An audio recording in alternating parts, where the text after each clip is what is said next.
For context, there's an app called Life 360 that allows you to add friends and relatives. You may all view each other's present and previous whereabouts. You may also set up alerts to get notifications when someone comes home, leaves, or arrives at work, for example.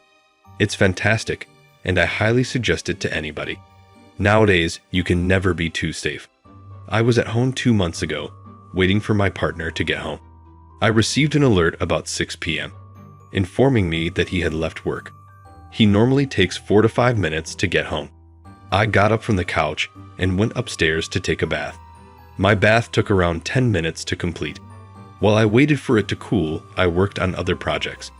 I heard a bang downstairs and figured it was the front door through the closed bathroom door. I said something to the effect of "I'm taking a bath." I heard him strolling around the creaking floors and figured he was in the kitchen getting something to eat. About 5 minutes later, I took up my phone to listen to music and realized I had not received an alert from Life 360 indicating that my partner had come home.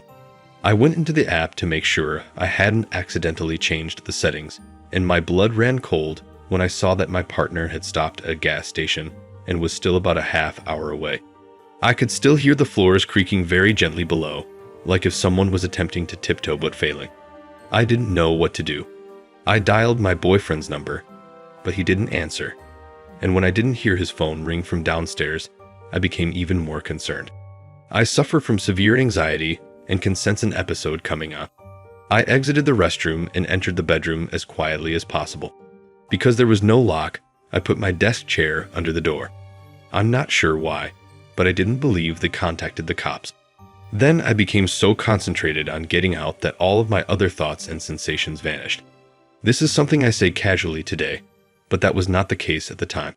I essentially missioned as much as I could, and out of my bedroom, we had a shed beneath the window big enough for me to securely go on top of it and then leap over into the yard.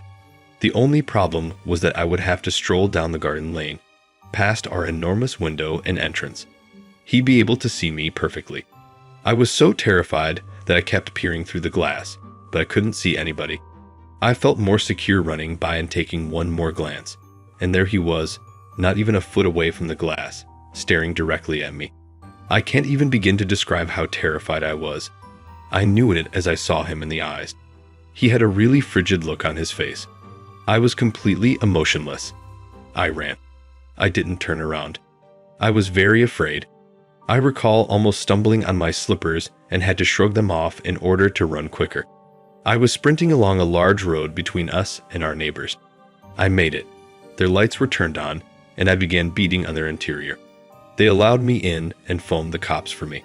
I was heartbroken about the ointment. I continued urging them to phone my boyfriend, who was also heading home. When the cops came, they discovered that no one was present. We didn't have cameras, and neither did my neighbors, so we don't know when or how we arrived or departed. He entered via the window, I subsequently discovered. The noise I thought was the door falling down and shutting loudly. I'm guessing there were marks on the top of the chair I placed beneath my door when the guy walked in.